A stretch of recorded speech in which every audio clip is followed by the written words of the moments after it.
So I guess the question could be, besides the big old ancient question of who am I and why am I here, which was always my question.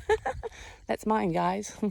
Yeah, those two questions kind of rocked my world all my life and got me on my path of searching, which I'm so grateful for.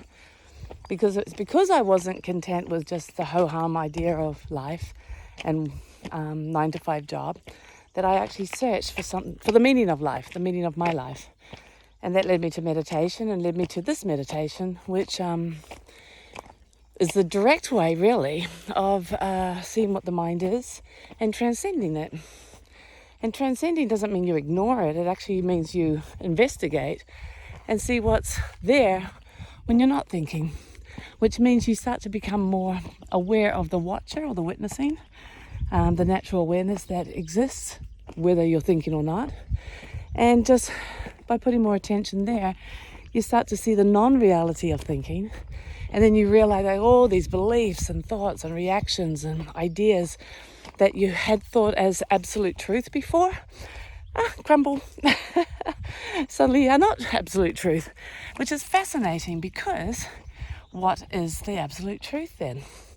So imagine if all the thinking and the thoughts crumble and you realize you're just resting in this moment, able to just be here in absolute, complete contentment and presence now, and that there's no need to do anything or add anything to now, but you're living life completely full on and 100%.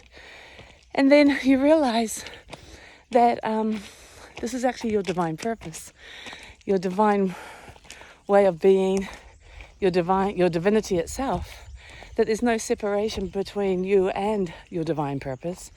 There's nothing more to get or to understand or find. And you realize that even just like what I'm doing now, walking through the woods, is divinity itself. That nothing is wrong, nothing is missing, nothing's misunderstood or upside down. Everything is perfectly placed right now because it has to be.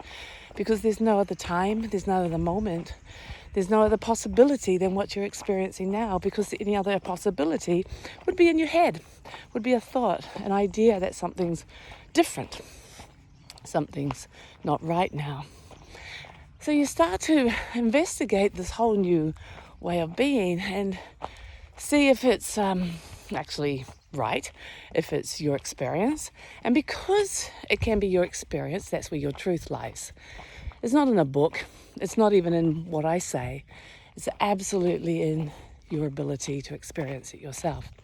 And that's what makes it so beautiful, because it has to be that way.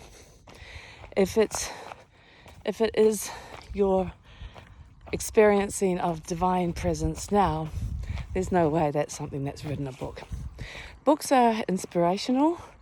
Books are wonderful learnings, but actually all learnings get let go of so that pure experiencing can be had. Books might create a curiosity to, see if someone else's experience is true for you.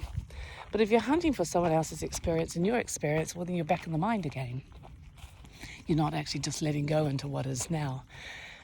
So once again, your own experience of letting go and allowing, being present, enjoying this moment and recognizing the divinity and the contentment that exists right now is everything.